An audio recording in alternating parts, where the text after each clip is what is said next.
सभी भाई बहनों को जय मसीह की परमेश्वर के नाम की महिमा हो कि परमेश्वर ने हमें आज का दिन दिखाया है, जीवित रखा है। इसलिए मैं परमेश्वर को धन्यवाद करता हूँ। मेरे प्रियो, हम पिछले दिनों अब्राहम का विश्वास और कर्म के विषय में हम अध्ययन कर रहे थे। फिर एक बार आज प्रभु के अनुग्रह से अब्राहम के जीवन से कुछ बातों को अध्ययन करेंगे। उत्पत्ति 14 अध्याय का 14 से 16 तक में हम जब अध्ययन करते हैं तो यहाँ पे एक विशेष बात अब्राहम के जीवन से देख सकते हैं। जब लूत और उसके संपत्ति और उसके परिवार को कब्जा करके ले जा रहा था अन्य जाति राजा लोग, तो अब्राहम ने सुना कि मेरे भतीजे लूत को अन्य जाति राजा लोग जो है ले जा रहे हैं पुल के। तो मेरे प्रियो, अब्राहम ने उनको छुड़ाने के लिए 318 शिक्षित योद्धाओं को संग लेके लूत को छुड़ाने के लिए गया। यहाँ से हम सीख सकते हैं कि अब्राहम अपने लोगों से, अपने परिवार से वो प्रेम करता था। मेरे और आपके जीवन में भी प्रेम होना बहुत जरूरी है एक दूसरे के प्रति। मसीह जीवन जो है प्रेम पर आधार है, क्योंकि परमेश्वर प्रेमी है, वो दयालु है, अनुग्रहकारी है और उन्होंने हमारे पापों और अपराधों के लिए अपने इकलौते पुत्र को बलिदान कर दिया मेरे और आपके प्रेम की खातिर। तो परमेश्वर चाहता है कि मैं और आप भी इसी प्रकार प्रेम का जीवन जिए।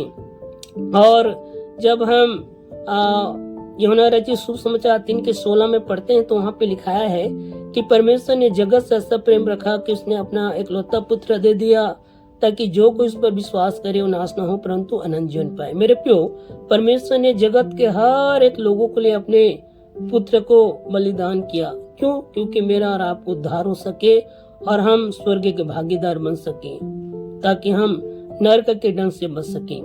इसलिए ये प्रेम भरा जीवन जीना बहुत जरूरी है। और हम यहाँ पे मत्ती जो है 22 का 37 से 39 आयत तक पढ़ते हैं तो प्रभु यीशु मसीह ने भी एक विशेष आज्ञा के रूप में दिया है। जब हम यहाँ पे पढ़ते हैं तो अपने सारे मन और अपने सारे प्राण और अपने सारी बुद्धि के साथ प्रेम करना है, ऐसा लिखाया है परमेश्वर से। और उसी प्रकार अपने पड़ोसी को अपने समान प्रेम करने के विषय में बताया है। तो इसलिए प्रियो, हमें प्रेम भरा जीवन जीना बहुत जरूरी है। और उसके साथ ही साथ हम पहला कुरिन्थियों 13 के 13 में पढ़ते हैं तो लिखा है, पर अब विश्वास, आशा, प्रेम ये तीनों स्थायी है, पर इनमें से सबसे बड़ा प्रेम है। मेरे प्रियो, आशा, विश्वास और प्रेम, और प्रेम क्या है? सबसे बड़ा है इस संसार में।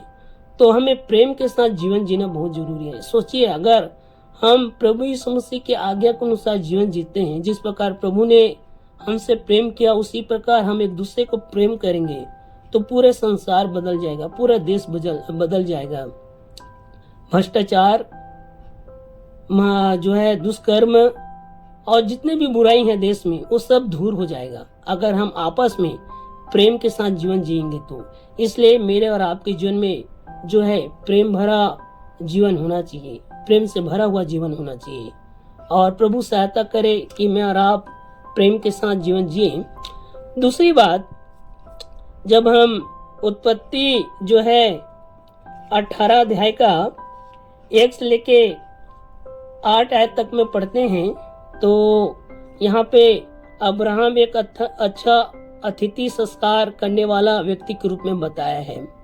मेरे प्रियो, जब अब्राहम जो है वृक्ष के बीच में खड़ी धूप में समय तंबू के द्वार पर बैठा हुआ था, तब यहोवा ने उसे दर्शन दिया और आंखें उठाकर दृष्टि की तो क्या देखता है कि 3 पुरुष उसके सामने खड़े हैं।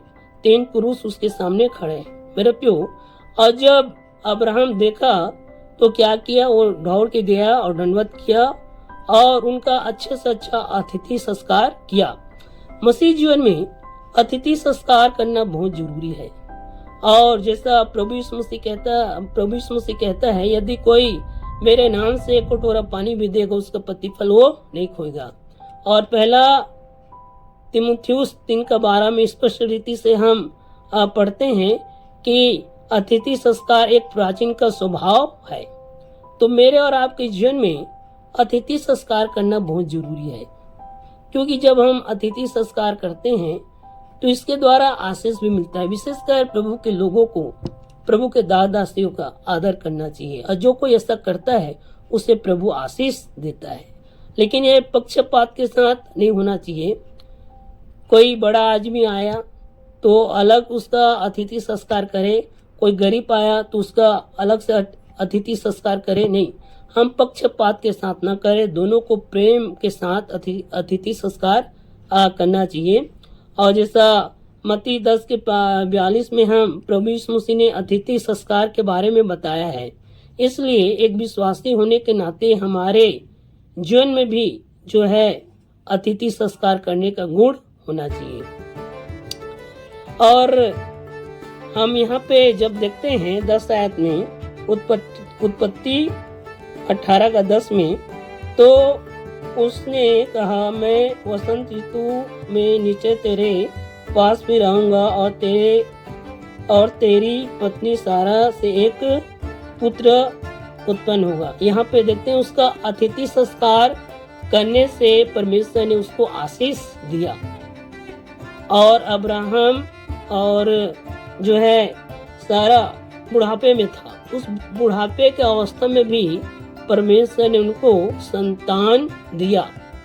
वादा करता है कि मैं इस समय आऊंगा और तू पुत्र होगा, ऐसा यहाँ पे बताया, तेरा पुत्र होगा। मेरे प्रियो, अगर हम परमेश्वर के वचन के अनुसार जीवन जीते हैं और एक अच्छा अतिथि संस्कार करते हैं, तो जरूर परमेश्वर इसी प्रकार के प्रतिफल और आशीष देगा।